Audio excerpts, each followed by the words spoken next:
சாய்ரா, என் அன்பு செல்லமே, என்னுடைய அழகான தங்கமே, விடிந்தால் அடுத்த மாதம் 1ஆம் தேதி. மாசங்கள் தான் ஓடிக்கொண்டு இருக்கிறது. உன்னுடைய வாழ்க்கையில் இருக்கும் கஷ்டங்கள் அப்படியே தான் இருக்கிறது. ஒரு மாற்றமும் இல்லையே. எதை நம்பி நம் வாழ்க்கையில் வாழ்கிறோம்? பணத்தாலும் ஒரு முன்னேற்றம் இல்லை, தொழிலிலும் ஒரு முன்னேற்றம் இல்லை. எல்லா நேரமும் கஷ்டத்தை அனுபவிக்கிறோம்.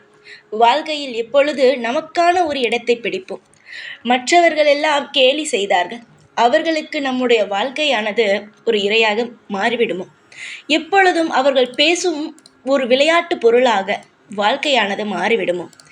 எங்கு கூடினாலும் இருவர் கூடி நின்றாலும் என்னை பற்றி தான் பேசுகிறார்கள், என்னை பற்றி தான் எல்லாம் சிரிக்கிறார்கள் என்று நீ கவலைப்படுகிறாய். என்னுடைய தங்கமே, கூட்டமாக நின்று உன்னை பற்றி பேசினால் என்ன, பேசாவிட்டால் என்ன? உன்னுடைய காது படவே பேசுகிறார்கள் என்று நினைக்கிறாயா? உனக்கு மறைமுகமாகத்தானே பேசுகிறார்கள். உனக்கு காதுபட, உனக்கு நேராக யாராவது பேசுகிறார்களா? அந்த அளவுக்கு யாருக்கும் தைரியம் இல்லையே. ஏனென்றால் நீ யாராக இருந்தாலும் சரியாக கேட்டு விடுவாயே. என்னுடைய வாழ்க்கையை பற்றி எதற்கு பேசுகிறீர்கள் என்று கேட்டு விடுவாயே, சரியா? உனக்கு மறைமுகமாக உன்னுடைய வாழ்க்கையை வைத்து கிண்டல், அது மட்டுமல்லாமல் யாரை பற்றியும் பேசாமல் உன்னை பற்றி தான் பேசுகிறார்கள் என்று தெரிகிறது. உனக்கே புரிகிறது உன்னுடைய வாழ்க்கை சரியில்லை என்று. அப்படி இருக்கும் பொழுது உன்னை படைத்த எனக்கு தெரியாதா உன்னுடைய வாழ்க்கை நிலைமை மிக மோசமாக இருக்கிறது என்று? அதை சரி செய்யும் இடத்தில் நான் இருக்கிறேனே. உன்னுடைய வாழ்வில் மிகப்பெரிய ஒரு இடத்தில், மிகப்பெரிய ஒரு அங்கமாக இந்த சாய் இருக்கிறேனே. நாளை இந்த சனிக்கிழமை. நாளை சனிக்கிழமை யாருக்கு உயர்ந்த நாள்? நீயே சொல். டக்கென்று ஞாபகம் வந்ததா சட்டென்று? யார்? அந்த ஆஞ்சநேயருக்கு மிக மிக உயர்ந்த நாள். அப்பொழுது நீ என்ன செய்ய வேண்டும்? நீ நாளை சனிக்கிழமை ஆஞ்சநேயர் கோவிலுக்கு சென்று 2 விளக்கை போட்டு விட்டு வா. நாளை காலையே இதை நீ செய்ய வேண்டும். கட்டாயமாக இதை நீ செய்ய வேண்டும். நாளை மட்டும் நீ செய்தால் மட்டும் போதும். சனிக்கிழமை நாளை காலை 2 விளக்கை போடும் ஆஞ்சநேயருக்கு. அந்த மலையை தூக்கியது போல உன்னுடைய வாழ்க்கையில் இருந்து மிகப்பெரிய இருக்கும் கடனை தூக்கி எறிய இது ஒரு வழி. நிச்சயமாக நாங்கள் அனைவரும் சேர்ந்து உன்னுடைய வாழ்க்கையில் இருக்கும் கடனை நீக்கும், கஷ்டங்களை நீக்குவோம். பாடுபட்டு கொண்டு இருக்கிறாய். ஒவ்வொரு காலமும் ஒவ்வொரு விஷயத்திற்கும் பாடுபட்டு கொண்டு இருக்கிறாய். நீ பட்டுக்கொண்டு இருக்கும் அனைத்து விஷயங்களுக்குமே நாங்கள் உறுதுணையாக இருப்போம், உன்னை அந்த இடத்திலிருந்து தூக்கி விடுவதற்காக. நீ கஷ்டப்படுகிறாய், வாழ்க்கையில் எதுவுமே பிடிக்கவில்லை என்று சொல்லாதே. ஒரு கஷ்டம் வந்தது என்றால் அதை எப்படி அந்த இடத்திலிருந்து நீ மீண்டு வரலாம், உன்னுடைய கஷ்டத்தை எப்படி போக்கலாம் என்று மட்டும் நினைத்துக்கொள். அதையெல்லாம் விட்டுவிட்டு எனக்கு கஷ்டம் வந்து விட்டதே, கஷ்டம் கஷ்டம் என்ற அந்த வார்த்தையை மறுபடி சொல்லாது. நல்ல விஷயத்தை மட்டுமே, ஒரு விஷயம் என்றால் அது நல்ல விஷயங்களாக மட்டுமே பாருங்கள், கேளுங்கள். அதையெல்லாம் விட்டுவிட்டு எப்பொழுதும் கஷ்டம் என்ற ஒரு வார்த்தையை வாயால் கூட உபயோகிக்காதீர்கள். சொல்லப்போனால் தீய விஷயங்கள், முக்கியமாக தேவையே இல்லை இல்லை இல்லை என்று வரும் வார்த்தைகள், பணம் இல்லை, பொருள் இல்லை, பதவி இல்லை, இந்த மாதிரியான இல்லை என்றே சொல்லாதீர்கள். எதுவாக இருந்தாலும், இப்பொழுது உன்னிடம் வீட்டில் ஏதாவது பொருள் தீர்ந்து விட்டது என்றால் வாங்க வேண்டும், செய்ய வேண்டும், வாழ வேண்டும், இப்படி சொல்லுங்கள். அதை விட்டுவிட்டு இல்லை என்ற ஒரு வார்த்தைக்குள் போகாதீர்கள். அதுதான் உங்களுக்கு மிகப்பெரிய ஒரு கஷ்டத்தை தருகிறது. பிள்ளை படிக்கவில்லை என்று நீ சொல்லாதே. பிள்ளை படிப்பான், பிள்ளையை படிக்க வைக்க வேண்டும் என்று சொல். பணம் இல்லை என்று சொல்லாதே. பணம் வரும், எனக்கு கண்டிப்பாக பணமானது கிடைக்கும் என்று அப்படி சொல்லுங்கள்.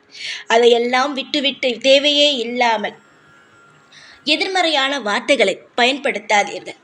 உங்களுடைய மனநிலைமையானது புரிகிறது. நீங்கள் என்ன செய்கிறீர்கள்? இந்த வாக்கினை கேட்டு சாய் சொல்வதை செய்துவிட்டு வா. நிச்சயமாக உன் வாழ்க்கையில் நல்லது நடக்கும். போராடினாய், வாழ்க்கையில் எல்லாம் கிடைக்கும் என்று நினைத்தாய், ஆனால் எதுவுமே கிடைக்கவில்லை.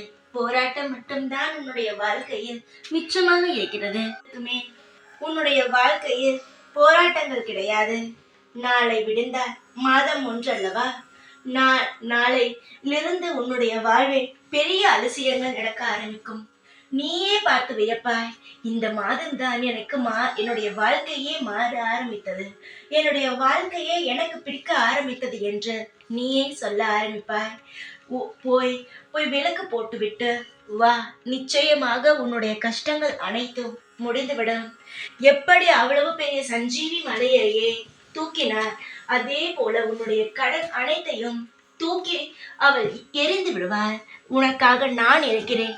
உன்னுடைய கண்ணீரை துடைத்து வைத்து உனக்கான வழிகளை காட்ட இந்த சாய் இருக்கும் பொழுது, நீ வணங்கும் ஒவ்வொரு தெய்வங்களும் இருக்கும் பொழுது, நீ ஒரு விஷயத்தை நினைத்து கூட நீ கண் கலங்க கூடாது. பொறுப்பான பிள்ளை நீ. பொறுப்பான பிள்ளைகளுக்குத்தான் சோதனைகள் வரும். எங்காவது பார்த்திருக்கிறாயா? பொறுப்பே இல்லாமல் அலைந்து கொண்டு இருப்பவனுக்கு ஏதாவது பிரச்சனை வருமா? ஏன் தெரியுமா? அவன் இன்னும் கர்ம வினையை முடிக்கவில்லை. ஆனால் நீ கர்ம வினையை கழித்து கொண்டு இருக்கிறாய். இதிலிருந்து நீ தெரிந்து கொள், உன்னுடைய வாழ்க்கையில் நீ மிகப்பெரிய ஒரு விஷயத்தை, கர்ம வினையை கழித்து கொண்டு இருக்கிறாய் என்று. உன்னுடைய வாழ்வில் நீ தோற்று போகவில்லை தங்கமே. கர்ம வினையை முடித்தாய். உன் கர்ம வினை இன்று இரவோடு முடிந்து விட்டது. இதற்கு மேல் சந்தோஷங்களும் சகல ஐஸ்வர்யங்களும் நிச்சயமாக உன்னுடைய வாழ்க்கையை தேடி வரும்.